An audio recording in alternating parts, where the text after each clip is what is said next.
Chers amis, Erev Tov, c'est un Erev Tov, on peut dire ce soir un peu triste, pas du tout évident avec ce que nous vivons, puisque je peux vous affirmer que en ce dimanche soir 8 du mois d'octobre, je n'ai pas de souvenir en 38 ans en Israël d'avoir vécu une telle situation, une telle information et un tel désastre. Jamais vécu cela. Juste avant, avec votre permission, de parler de l'actualité et en même temps des conseils à espérer, Be'ezrat Hashem, qu'ils donneront leurs fruits. Dans cette période très très difficile, Be'ezrat Hashem Yitbarach Sheniske Yeshuot Venechamot, shiur acheté par Céline, puisqu'il y avait un shiur à faire pour ce soir, alors on le fera sur l'actualité pour remercier Akadosh Baruch Hu, et qu'il sauve toutes les personnes du peuple d'Israël, qu'il protège nos soldats, Be'ezrat Hashem, et qu'il ramène tous les shvouim qui sont malheureusement en captivité, je ne sais même pas comment les définir, chez les Gazaouis, dans les mains du Hamas. Alors je voudrais dédier ce shiur pour la Refoua Shlema d'abord des blessés que nous avons, pour tous nos Chayalim, puisque toute notre jeunesse a été mobilisée pour rentrer à l'armée en urgence. On a des dizaines de milliers de Milouimniks aujourd'hui qui ont été appelés. Tous mes neveux sont déjà sur les frontières. Toute la famille d'ailleurs, et tous ceux de nos communautés sont déjà partis. Nous sommes dans une période un peu compliquée. Alors je voudrais quand même faire un petit récapitulatif de ce qui s'est passé pendant ce Shabbat Kodesh où Me'et Hashem Eitazot, j'en ai fait une petite annonce sur lequel vous savez que dans plusieurs shurim, messieurs, tout le monde le sait, la Gemara le dit, il y a plusieurs références à cela que à la fête de Sukkot démarra la guerre de Gog ou Magog. Et peut-être qu'au mois de Nissan Triat Amitim, est-ce que c'est cette année ou pas, ce n'est pas du tout le but de ce shiur. Je ne suis pas venu, Chas Veshalom, vous dire regardez ce qui est marqué dans la Torah, ça devait arriver. C'est pas du tout le message. Je laisse ça pour d'autres personnes qui veulent le faire. Moi, c'est pas d'actualité. Et d'ailleurs, je n'en ai même pas le cœur, si vous voulez savoir, puisque le pire qui aurait pu nous arriver et nous est tombé sur la tête. Et j'expliquerai de quoi je parle en essayant de donner quelques références à cela. Vraiment le pire. Je vais vous le dire dès maintenant, le pire c'est quoi, parce que je l'ai tellement sur le cœur que je ne peux même pas m'empêcher de retenir mes larmes à l'intérieur. C'est que qu'on ait des morts, on a des morts, c'est entre les mains d'Hachem. Après, fait des Teilim, ils sont dans les mains d'Hachem. Et de savoir qu'on a plus de 100 personnes, peut-être 115, 130, 150, 160, on ne sait pas, retenues en otage, femmes, hommes, vieillards, bébés, enfants, dans les mains du Hamas, c'est quelque chose de trop cruel à vivre. C'est trop cruel. Surtout que les vidéos avec orgueil, circulent sur tous les réseaux sociaux, dont on m'a dit beaucoup de TikTok, où ils se vantent d'embrasser une grand-mère de 90 ans. Ils se réjouissent d'un massacre de civils absolument abject. Alors j'aimerais vous dire quelque chose avant de commencer à vous faire partager, pour celui qui est intéressé, ce que j'avais à vous dire, qu'il y aura deux phases dans cette vidéo. La première, vous expliquer un peu les informations réelles de ce qui s'est produit, de ce qui se passe en ce moment. Et de l'autre côté, la Torah, c'est-à-dire le côté rabbin. Alors j'imagine parfaitement que pas tout le monde va accepter ce côté-là ou ce côté-là. Je vous dis franchement, ça ne m'intéresse pas de savoir ce que les gens pensent de ce que je vais dire. Parce que ce que je vais dire, il y a une partie qui vient de mon cœur, une autre partie qui vient de l'information que je reçois. J'ai même un ami qui est au Shabak, donc j'ai des informations qui sont vraiment très précises. Et puis de l'autre côté, eh bien, j'ai la Torah. Donc ce que je vous dis, il n'y a rien de personnel. Et voilà. Samedi matin, juste avant que les sirènes ne sonnent, je me suis réveillé exceptionnellement avec deux mots dans la bouche qui m'ont un peu surpris en me levant. C'était le mot Sinatrinam. Et je ne sais pas pourquoi j'ai parlé de Sinatrinam, même si on peut dire que ces derniers temps, avec ce qui s'est passé d'ailleurs à Kippour, à Tel Aviv, qui a secoué tout le pays, eh bien, ça ne va pas. On ne peut pas se leurrer, ça ne va pas. En Israël, Ce n'est pas une question de parti politique, il y a une lutte les uns contre les autres et dans toutes les familles, on peut dire que ça explose. Est-ce que c'est ça le problème, pas ça le problème? Je vous dis franchement, ça ne m'intéresse pas pour le moment. Je vais vous expliquer pourquoi ensuite. Ça fera partie de la deuxième phase de ce que je partage avec vous. Alors comment se fait-il qu'un des pays les plus modernes au monde, au niveau technologique, au niveau modernisme, au niveau de la sécurité, vous savez que beaucoup de pays font appel à la sécurité d'Israël pour les frontières, pour les combats, pour tellement de choses où le Shabak, le Mossad, l'armée d'Israël est considérée comme étant une des meilleures au monde. Et là, nous avons été tout simplement totalement dépassés puisqu'ils n'ont absolument rencontré aucun obstacle. Ils sont rentrés en toute liberté sur le territoire d'Israël et sont ressortis totalement libres d'Eretz Israël avec des otages, toutes les voitures, les armes des bases militaires, sans que personne ne les arrête. Que s'est-il passé? Alors pour partager ça avec vous, je vais vous expliquer un petit peu que ce qui est de plus choquant, c'est que les services secrets israéliens, le Shabak entre autres, intérieur donc, on dirait le FBI, la CIA et le FBI, eh bien personne n'était au courant de ce qui allait se produire. Personne, absolument personne. Ni même le directeur du Shabak n'était au courant. Il n'y a pas eu un seul, filtre qui est sorti. Personne n'était au courant. Le pire, c'est que tout ça a été commandité par l'Iran, qui ont utilisé un cyberattaque et qui ont piraté les deux bases principales de surveillance de la bande de Gaza. Ce qui fait que pendant que eux étaient en train de pirater nos ordinateurs qui ont présenté un écran noir, eux sont rentrés avec des bulldozers en brisant toutes les frontières et contre toute attente, ils ne sont pas passés par les souterrains, les fameux souterrains, mais par la terre, les airs, incroyable, des parachutistes et des hélices pour les propulser à deux, un pour tirer et un pour diriger, et puis par des scooters, par les mers, avec lesquels ils ont pu pénétrer, plusieurs villes en Israël et surtout tous les yeshuvim de la bande de Gaza où un massacre a été fait sans précédent. Alors malheureusement, toutes ces bases-là, bien entendu, les deux principales, qui est Paga et Nahal Oz, qui sont les deux bases principales de surveillance de la bande de Gaza, ont été massacrées sans aucun survivant. Selon les dernières nouvelles, tous les soldats ont été tout simplement liquidés sur place par les commandos du Hamas et puis en même temps toute la jeunesse de la bande de Gaza qui s'est mêlée par centaines et centaines et centaines. On ne connaît pas du tout le chiffre. Un chiffre incommensurable. Après quoi, d'autres bases ont été attaquées comme Rehem, comme Erez, comme Zikim, là où j'ai fait mon service militaire à côté de Gaza, comme Machan Amitai, comme Tseelim. Toutes ces bases-là ont été tout simplement attaquées et avec un grand succès, malheureusement.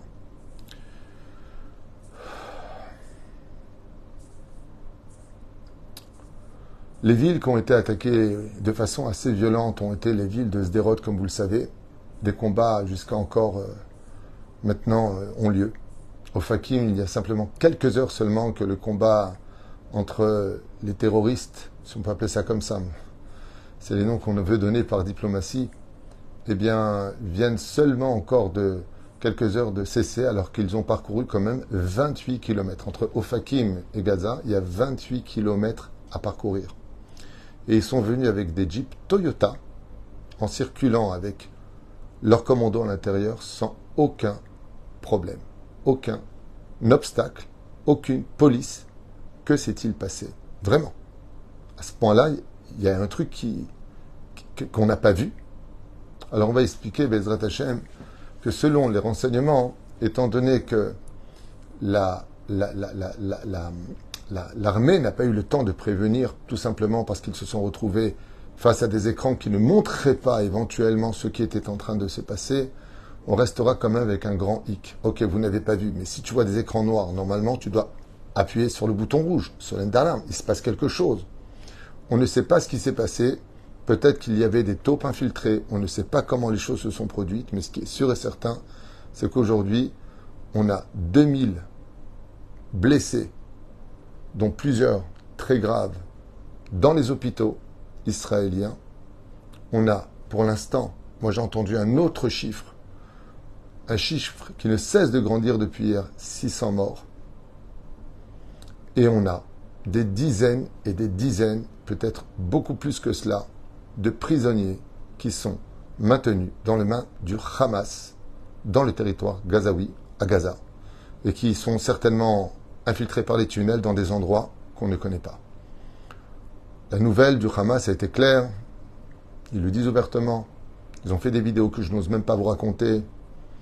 Une fête s'est produite ce vendredi, justement, veille de fête et pendant Shabbat, par, je crois que le chiffre était de, on va dire comme ça, des dizaines de milliers de personnes auraient été là-bas. Je ne connais pas le chiffre. Moi, j'ai entendu 30 000, après on m'a dit 40 000, après on m'a dit non, c'est un peu moins que ça. Je ne connais pas le chiffre. C'est pas important. Ça s'appelle la fête de la nature qui se produit à peu près 4 fois par an en Israël. C'est pour les jeunes qui n'ont pas été éduqués dans la Torah, qui n'ont pas été éduqués dans la Hirat Shamayim, malheureusement. Ils se réunissent et sur la musique trans, comme ça ils dansent. Ils ont trouvé rien d'autre que de faire ça juste à côté de Gaza, dans le désert, juste à côté. Et vous avez compris qu'il y a eu un massacre terrible qui s'est passé là-bas. Et en même temps, des miracles incommensurables. Il y a eu des témoignages comme quoi qu'ils s'étaient cachés, qui sont passés devant eux, qu'ils les ont même pas vus, alors que normalement ils auraient dû les voir. Bien entendu, il y a eu des lynchages, il y a eu des tirs à la mitraillette sans précédent. La Tahana de Mishtara, le commissariat de Sderot, a été totalement massacré. Tous les policiers qui s'y trouvaient ont perdu la vie sur place. Quelque chose qu'on n'a jamais connu, même avec des Scud, même avec des missiles qui ont été lancés sur Israël, avec tout ce qu'on n'a jamais vécu cela. Alors ça, les informations sont dures, j'ai beaucoup de choses à raconter sur le sujet. Je ne sais pas si c'est intéressant ou il y a lieu de le dire. Il y a des choses qui m'ont un petit peu énervé, je vous dis franchement. C'est le langage des dirigeants qui disent nous gagnerons cette guerre. Alors moi, je veux bien qu'on dise nous gagnerons cette guerre, mais comment tu peux gagner une guerre alors qu'on a déjà plus de 600 morts, 2000 blessés et 150 personnes prises en otage à Gaza? Je vois pas où est la victoire. Là, j'ai pas compris où est la victoire. On est dans une totale défaite. Comment tu peux parler de victoire? On survivra à cette guerre. On remontera à cette guerre. Grâce à Dieu. Il faut peut-être le dire, ce mot, grâce à Dieu. Avec l'aide d'Hachem. Mais il y a quelque chose de bon qui est sorti de tout ça. Une seule chose que j'ai constatée. Pour la première fois, la gauche du gouvernement et la droite sont prêts à s'asseoir ensemble et faire une coalition. Pour la première fois, dans tous les réseaux sociaux circulent toutes ces voitures de Milou Imnik qui font du stop pour s'emmener à la base, pour se préparer à une guerre, puisque vous savez que dans le nord d'Israël où maintenant ça chauffe aussi, et qu'ils ont déjà lancé du côté du Hezbollah 4 missiles. On ne sait pas où on va, mais en tout cas, le gouvernement l'a annoncé, nous sommes en guerre. La guerre a commencé, on ne sait pas où on va. Ça s'est passé à Sukkot, à la fin de Sukkot. Est-ce que ce sera l'année de la Géoula? J'en sais rien. La seule chose qui m'intéresse, moi, c'est que comment réagir par rapport à tout ça. Comment faire sortir par tous les moyens, qu'ils soient militaires ou spirituels, ces enfants qui ont été mis dans des cages à chiens dans la bande de Gaza. Vous retrouverez ça dans les réseaux sociaux. Ces jeunes filles, en plus, vous savez combien les filles d'Israël sont belles. Nos petites filles, nos filles, elles sont prisonnières là-bas par dizaines et dizaines.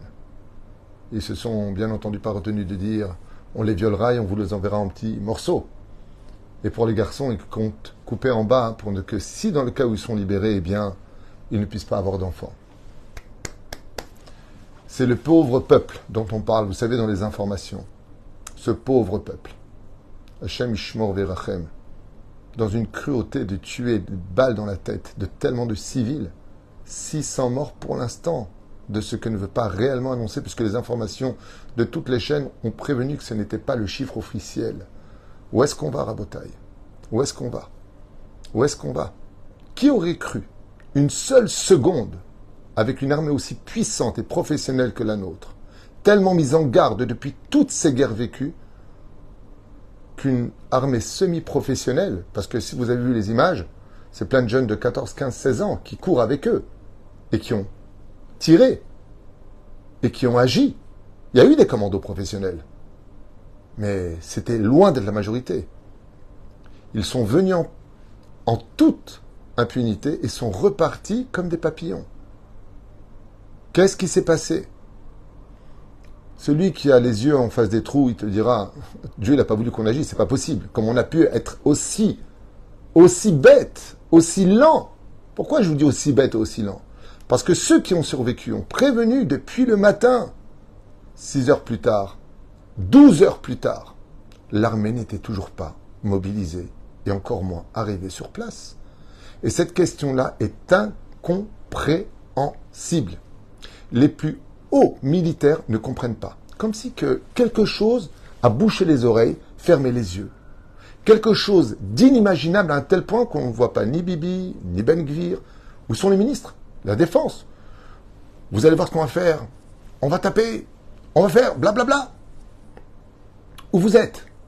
Où sont vos discours? Vous savez pourquoi ils ne parlent pas? Parce que tout le monde est choqué. Tout le monde est sous choc. Comment ça a pu arriver? Comment ça a pu arriver? Comment? Comment c'est possible que dans notre territoire, sans aucune impunité, ils voyagent aussi facilement, tuent aussi facilement, prennent ce qu'ils veulent? Je ne raconte pas toutes les armes qu'ils ont pris, les voitures qu'ils ont pris, des trucs de malades, mais ils repartent avec le sourire et avec de la musique. Et ils se filment. Et ils se filment en criant victoire. Aujourd'hui, pour la première fois depuis tellement longtemps, on voit une hardoute qu'on n'a pas vue depuis très longtemps dans le peuple d'Israël. On m'a envoyé une vidéo comme ça avec un religieux, avec sa kippa et ses potes qui partaient en milouim. Il tenait quelqu'un qui n'était pas du tout religieux. Il se tenait comme ça, il dit, vous inquiétez pas, on part sur le front pour venger nos morts, pour libérer ceux qui sont malheureusement à Gaza. On se battra jusqu'au bout pour la légitimité de notre nation. D'ailleurs, je vous ai noté ici ce que j'ai pu retenir. Les mots union, nation, donc qui veut dire nation, vous avez compris, peuple, nous sommes tous un. Voilà exactement ce qui circule aujourd'hui dans les réseaux sociaux. C'est la seule chose positive que j'en retiens. Malheureusement, on a eu besoin d'une guerre pour se rappeler qu'on n'était qu'un peuple, alors qu'on se déchirait les uns les autres. Cette fête qui a eu lieu, c'est un drame. Pendant Yom Tov, Shabbat, mais de l'autre côté, excusez-moi, moi aussi j'ai fait tchouva, et à l'âge de 18 ans, j'aurais été avec eux. Parce que je n'étais pas religieux à 18 ans, je ne faisais même pas Kippour, donc je ne peux pas rentrer dans tout cela. Ce sont des jeunes. Ce sont des jeunes de chez nous. J'ai entendu quelqu'un qui redit, c'est peut-être du rêve-rave, c'est peut-être pas des juifs. Je peux vous affirmer d'abord une chose. Ce n'est pas du tout intelligent de dire si c'est bien ou pas bien ce qu'ils ont fait pendant une situation aussi dramatique. On n'est pas en train de chercher qui est le coupable. Et on n'est pas en train de chercher quelle est la faute qui a provoqué ça. On n'est pas en train de chercher ça. L'union fera la force, c'est sûr et certain. Et de dire s'il est juif, il est... Rabotaï, perdez pas du temps avec ça. Là, on est dans la période de tous s'entraider, tous se tenir la main. Ils sont tous contre nous. Comment on peut dire si celui-là il est bien, celui-là pas bien? Moi, ils ont fait des avérotes, ils n'ont pas fait des avérotes. Vous avez oublié le nombre d'attentats qu'il y a eu pendant ces 2 années où il y a eu beaucoup de gens qui étaient chômeurs Shabbat qui sont morts aussi. Rentrons pas notre nez, s'il vous plaît, dans des contes divins. Ne jouons pas les apprentis sorciers, surtout au nom de « je suis rabbin, je veux dire ce qui s'est passé ». On n'en sait rien. Il y a des contes divins, on n'en sait rien. Pour moi, toutes ces personnes qui sont mortes, c'est des tzadikim qui sont morts de Kiddush Hashem. Al-Khou parce qu'ils étaient juifs. Ils sont morts parce qu'ils étaient juifs. Ve'Hashem ikom damam. Que Dieu venge leur sang, Be'ezrat Hashem. Qu'on ait le mérite d'avoir Be'ezrat Hashem, un pays en paix, en joie, et qui marche al pied halacha. N'oublions pas Kadosh Baruch Hu, c'est sûr. La reine, c'est ce que je voulais aussi vous faire partager, qu'il y a eu beaucoup de témoignages de grands miracles qui ont eu lieu. Je vous donne un miracle que j'ai noté, qui vient d'un des hauts gradés, où quand il a tué un des, on appelle ça terroriste en Israël, parce que ça fait bien au niveau des médias, tu vois, ça fait vachement bien. Donc un terroriste a été donc abattu par un haut gradé d'Israël, et ce qu'il a découvert dans son sac a été une chute totale. Et il a déclaré comme ça, vous le retrouvez certainement dans les réseaux sociaux, en tout cas dans les informations israéliennes, ça a été diffusé. Il a montré la carte avec l'emplacement de tous les points stratégiques de notre pays. Écoutez bien, les synagogues, avec le plus de rassemblements, les horaires des offices étaient marqués à l'intérieur. Et ce haut gradé, ce commandant de l'armée a dit, je viens d'arrêter quelque chose d'essentiel pour la sécurité d'Israël. Ils ont tous les renseignements de la vie religieuse comme de la vie civile avec des plans extrêmement précis. Ça veut dire qu'ils travaillent. Et ils travaillent grâce à l'argent que l'Europe envoie, que les États-Unis envoient, et ne vous l'aurez pas, que Israël envoie. Israël leur envoie des médicaments, des milliards sont passés pour eux. Le ciment avec lequel ils ont construit leur tunnel, nous leur fournissons ce ciment. Et oui, parce qu'il y a des accords, vous avez compris, internationaux. Voilà un petit peu où on en est aujourd'hui. Alors on se relèvera, ne vous inquiétez pas. En Yehush Klal Baolam, et j'aimerais vous dire déjà le premier message qui me tient à cœur. Je m'adresse essentiellement à ceux qui vivent en Israël. Un des responsables du Hamas a dit, de toute façon, non seulement on vous a humilié et on vous a massacré comme on l'a voulu, ok, mais c'est pas fini. Rira bien qui rira le dernier. Mais il a dit, de toute façon, j'ai gagné la guerre, écoutez bien les mots, du traumatisme. Maintenant, vous allez trembler. Et c'est le premier message que j'aimerais dire à chacun de vous. Ne laissez ni la panique, ni la peur vous envahir. Chas veshalom. Qu'on n'ait pas peur. Altira Israël, altira. N'aie jamais peur. Dieu ne nous abandonnera jamais. C'est la première règle que vous devez retenir. Ne rentrez pas en panique. C'est humain d'avoir peur. C'est normal qu'on rentre en panique. Tellement de missiles. 5000 missiles en un jour et demi. Je ne sais pas ce qu'ils racontent en France sur les informations. Je ne sais pas ce qu'ils racontent aux États-Unis. Je vous donne les informations israéliennes. De ce que l'on vit ici. On a reçu en un jour et demi 5000 missiles. Missiles. Pas des petites grenades. Des missiles ont été jetés sur tout le territoire d'Israël. Du Gush Dan. Bien entendu, je vous parle de Bnei Brak, Tel Aviv. Bnei Brak, il y a eu des sirènes. Il n'y a pas eu de missiles qui sont tombés là-bas. Tel Aviv a été bombardé. Ashdod, Ashkelon, Sderot, Ofakim. Tous les ordres ce qu'on appelle du sud et du Merkaz. Les sirènes ont retenti pratiquement dans toutes les villes. Et maintenant, c'est du côté nord que les choses se passent. Alors maintenant, je voudrais poser une question, parce que je ne veux pas m'attarder, je suis pas Roger Giquel, je suis pas journaliste, je suis pas là pour faire partager les informations.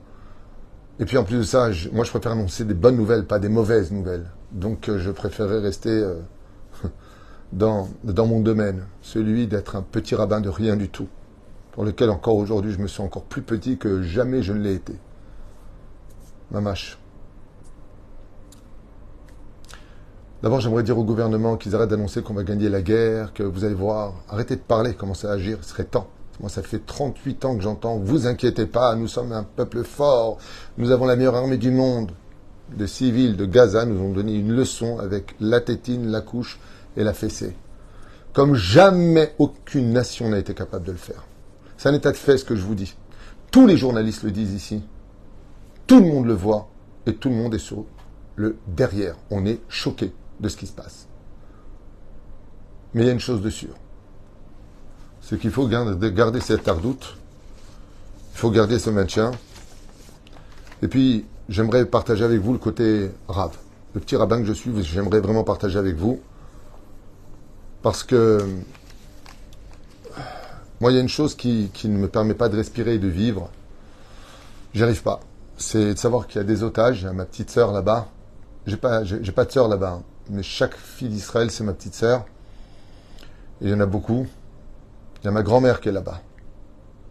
Il y a énormément de personnes âgées qui ont été emmenées sans leurs médicaments. Et qui souffrent énormément. Il y a des bébés. D'ailleurs, qui ont été mis dans des cages à chiens. Des cages, des barreaux, qui ont été jetés là-bas.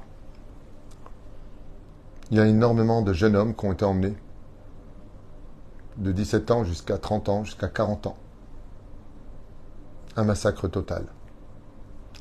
Le Hamas a annoncé que de toute façon, si Israël attaquait, il s'en servirait comme bouclier humain. Donc je ne sais pas comment on va faire les choses, mais en tout cas, ce qui est sûr et certain, c'est qu'ils tiennent aujourd'hui à peu près dans les 130, selon le Mossad, 150, on ne sait pas. On n'a pas le chiffre encore qui est sorti exact dans l'instant T. On ne sait pas où on va. Mais Israël est forte parce qu'on a la Torah. Alors nous, qu'est-ce qu'on doit faire? Juifs d'Israël et juifs de diaspora, hein, vous avez constaté qu'en fin de compte, on était en sécurité nulle part. Nulle part. demain si Chas Shalom un soulèvement se faisait en Europe, qui vous protégerait? Shalom Yiftarpel à Satan et que Dieu vous protège parce qu'on vous aime de tout notre cœur. Nous sommes ensemble. La seule chose qui nous différencie, c'est la géographie. Un problème géographique. Au niveau du cœur, chaque juif où vous êtes, vous faites partie de nous. Et nous, en Israël, on fait partie de vous. On est ensemble. Vos problèmes sont les nôtres, mais il faut aussi que les nôtres soient les vôtres.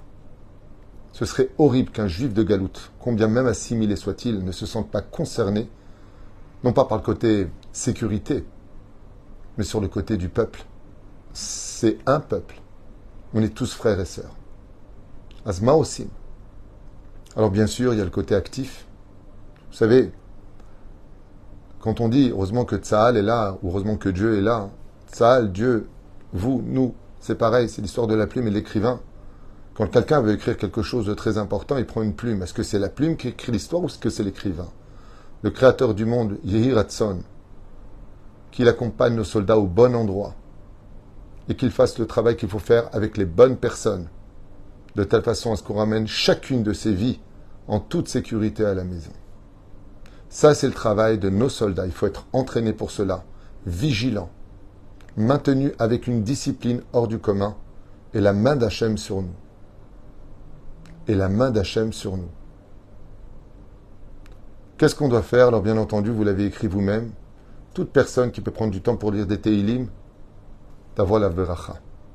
Le Tikkun Aklali. Bezrat Hachem, faire le shalom entre nous. Rien qu'en disant, je t'appelle, je veux plus qu'on soit en guerre, je ne veux plus qu'on soit fâché, je le fais pour que notre mitzvah aille sauver nos soldats et ceux qui sont faits prisonniers dans les mains du Hamas. Il faut le faire. Il faut montrer à Kadosh Baruch Hu. On ne peut pas rester indifférent. Et si vous me dites c'est trop dur, on parle de vie. Il y a un prix à payer, il faut qu'on le paye. Alors on se calme avec les émotions. Au Sim Shalom, Behemet, écoutez ce que je vous dis, j'ai rien à gagner, rien à perdre. Je vous donne des conseils parce que je les ai étudiés.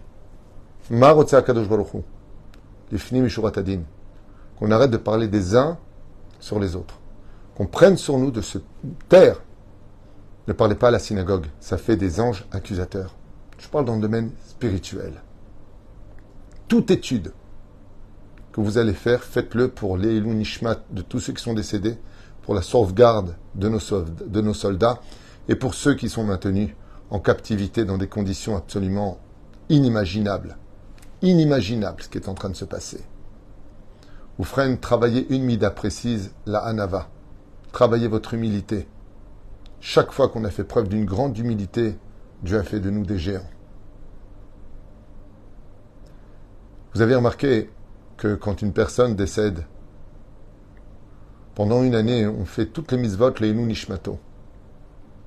Celui qui veut m'écouter et qui me fait confiance dans mon étude, toutes les mitzvot que vous allez faire, s'il vous plaît, toutes les mitzvot, mettez de la tzedaka, vous étudiez une Gemara, vous faites une mitzvah de faire traverser quelqu'un, tout ce que vous faites comme mitzvah, envoyez ces anges de vos mitzvot pour sauver les otages qui sont dans les mains du Hamas. Envoyez ces anges pour nos soldats. Envoyez ces anges pour la survie du peuple d'Israël, même si, encore une fois, je vous affirme que Bezrat Hashem, Am Israël Chavekayam, qu'on survivra à tout cela. Mais ce qui est mort pour l'instant, jusqu'à la résurrection des morts, alors seulement on dansera tous ensemble et on comprendra pourquoi tout ça. Ah bah, dans l'instant T, voilà où on en est aujourd'hui. Toutes les mitzvot que vous faites, envoyez-les pour la sauvegarde de ceux qui sont là-bas. Imaginez que c'était vraiment votre petit frère qui est dans les mains du Hamas aujourd'hui, dans un endroit que vous ne connaissez pas. Personne ne peut rester indifférent à ça. Imaginez que c'est votre propre chair, votre fille qui est là-bas, dans les mains de ces animaux. Je ne sais même pas comment on peut appeler ça. Je ne sais même pas comment on peut les définir. Reconnus sur le domaine international, terroriste international.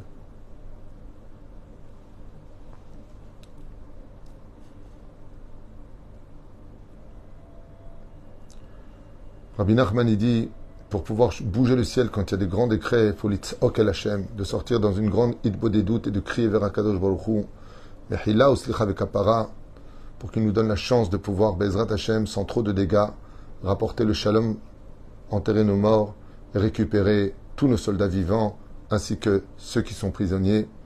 Tzedaka tatzil mimavet. Donnez beaucoup de tzedaka. Beaucoup de tzedaka. Mais quand vous donnez cette tzedaka, dites que cette tzedaka, elle est pour la protection du peuple d'Israël, de nos soldats, de ceux qui sont prisonniers et de la sécurité. Beaucoup de gens ici dans les villes ont très peur. J'ai eu énormément de téléphones aujourd'hui. Rav Tutu, qu'est-ce que je fais? Je suis pas bien à la maison, je suis angoissé, je vais pas bien. C'est très dur. Financièrement, c'est très difficile. Vous avez compris que sur le domaine, la vie en Israël est très compliquée, mais elle est quand même belle. On n'est pas découragé. Ne vous inquiétez pas, on n'est pas découragé. Mais par contre, on a vraiment besoin d'une seule chose, de se sentir, nous, tous les Juifs du monde entier, ensemble. Il faut vraiment qu'on ait ce sentiment. Il faut vraiment, mais vraiment, du plus profond de notre âme, qu'on soit un. Et on les écrasera. Et spirituellement, et physiquement. On n'est jamais rentré faire de mal à personne. Ne rentrez pas dans la débilité de la désinformation de ce qu'on vous a vendu pendant des décennies avec ce qui se passe sur la bande de Gaza. Je vous affirme en tant que rabbin, et en toute sagesse, moi-même qui ai des amis qui ne sont pas juifs, j'ai même des gens avec qui je communique qui sont musulmans, chrétiens, j'ai pas de problème avec le côté humain. Mais quand on parle de vérité alors qu'on l'a dit cette vérité, le peuple d'Israël a toujours été un peuple moral. J'ai fait mon service militaire à côté de Gaza. Et je peux vous affirmer que chaque fois que nous avons été attaqués, nous avons riposté. Et quand on ripostait, contrairement à eux qui nous lançaient des missiles, nous on envoyait des courriers disant à quelle heure on allait bombarder, quel bâtiment on allait bombarder, et surtout d'éloigner les civils. Je vous affirme que c'est ce qui se passe en Israël. Eux, de l'autre côté, prenaient leurs enfants, les attachaient pour en faire un bouclier humain, afin de montrer avec les caméras et de les vendre à toutes ces bonnes oreilles qui veulent bien les entendre, regardez les Juifs, comment ils massacrent nos enfants. Le pire de cette histoire, c'est que non seulement je le sais, je l'ai vécu, mais que j'ai même des connaissances d'Arabes qui vivent sur la bande de Gaza et qui m'ont confirmé tout cela. Qui eux-mêmes sont massacrés par le Hamas s'ils bougent le moindre petit doigt. Voilà un petit peu ce que l'on vit aujourd'hui en Israël, quelque chose d'incroyable, un échec total au niveau du gouvernement, on ne peut pas dire le contraire avec tout l'aspect que je dois à tout le monde, une surprise générale. Ça ne veut pas dire que si c'était un autre gouvernement, ça ne l'aurait pas fait. Akadosh Baruch Hu est derrière tout cela. Mais il y a une chose de sûre aujourd'hui, c'est qu'on doit tous se remettre en question sur tous les domaines. Que ce soit sur le domaine spirituel, le domaine de notre teshuva, le domaine de notre hardout, le domaine de notre sécurité nationale, sur tous les domaines. Alors Bezrat Hashem, j'espère que notre foi, notre émouna, notre union, notre compassion les uns pour les autres sera un cri qui sera si fort dans le ciel que cela ramènera très très vite la sérénité au sein de tous les cœurs du peuple le plus merveilleux dont je suis le plus fier au monde d'appartenir, c'est le peuple d'Israël. Je vous adore. J'aime chaque juif. J'adore ma terre. Et je ferai n'importe quoi pour partir maintenant sur le front, mais malheureusement mon âge et mon statut ne me permet pas d'être accueilli dans les Milouim, sinon je serais parti le premier. Aujourd'hui, quitte à donner ma vie pour défendre ma nation et consoler toutes ces personnes qui ont aujourd'hui besoin de votre prière. Tous nos soldats nous le demandent. Priez pour nous. Nous, on va se battre, mais vous priez pour nous. Alors ensemble, même si vous êtes à 4000 km, 11 000 km, 16 000 km, comme à Los Angeles, priez. Am Israël, notre force, c'est la prière. Priez, respectez-vous les uns les autres, renforcez-vous dans la mitzvah du Shabbat, renforcez-vous dans les mitzvot de la Torah. Je vous affirme, je ne suis pas fanatique. Mais la Torah, c'est la plus grande garantie de notre existence. Et qu'on n'oublie jamais.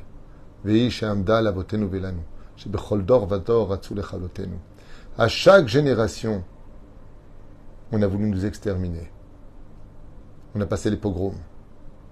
On a passé l'expulsion des Juifs d'Espagne. On a passé la Shoah. On a passé 1948, 1967, 1973, la guerre du Liban. On a passé le virus. Et tellement d'autres choses. Tellement de crises. On est là. On restera là. Et la Géoula est proche. Yiratson que ces quelques paroles. Ezrat Hashem Itbarach Vitalesh Molad. Yihulenu Nishmat Kol Mete Israël. Une grande réfoua shlema pour tous nos malades, tous nos blessés plutôt. Plus de 2000 personnes dans les hôpitaux. Plus de 600 morts, c'est le résultat pour l'instant. Et près de 130, 140, peut-être plus que ça encore, personne ne le sait, d'otages de tous âges dans les mains du Hamas, sur le territoire de Gaza, infiltrés par les tunnels, emmenés on ne sait pas où. Aujourd'hui, tout l'État d'Israël est en état d'alerte, puisque Bibi Netanyahou a aussi annoncé que nous étions en pleine guerre. Du côté du nord, ça chauffe très fort apparemment. Et si on est tous ensemble, compris tous les uns pour les autres, qu'on sont tous concernés, alors Bezrat Hashem, j'ai aucun doute que tout ça se calmera très vite. Bezrat Hashem, après avoir séché nos larmes, de danser pour une grande victoire, celle de montrer que Am Israël est là. Ça, c'est la plus belle des victoires. Am Israël Chai Vekayam. Ne perdez pas le sourire, ne rentrez pas dans l'angoisse. C'est exactement ce que veut le Hamas. Il a annoncé, je gagnerai la guerre avec les massacres que j'ai faits et vous n'aurez pas le moral. Pour l'instant, tu as gagné une bataille, grandement, bravo. Bravo. Mais la guerre, tu ne l'as pas gagnée. Am Israël ne se laissera pas faire. C'était ce que je voulais partager avec vous, en vous souhaitant aussi à vous, juifs de diaspora, de vous protéger. Personne n'est à l'abri d'être juif aujourd'hui. C'est comme être un diamant. Tout le monde se bat pour essayer de le posséder. Faites attention aussi à vous, mais surtout, si vous n'avez pas encore la force de faire une mitzvah de plus pour vous-même, alors pensez à ceux qui vous aiment et qui ont besoin de vos mitzvot pour pouvoir mieux résister et exister demain. Ne prenez pas ces paroles à la légère. Je n'étais pas religieux. Je suis devenu religieux. J'étudiais un peu la Torah et je vous ai partagé vraiment une Torah de vérité. Yeshuot venechamot, hava ve'arva, shalom ve'reut, et que vous n'ayez que du miel dans vos bouches, avec que de bonnes nouvelles, Bezrat Hashem. Zéon. C'est pas facile. Je vous embrasse très fort, et qu'on ait de bonnes nouvelles. Amen.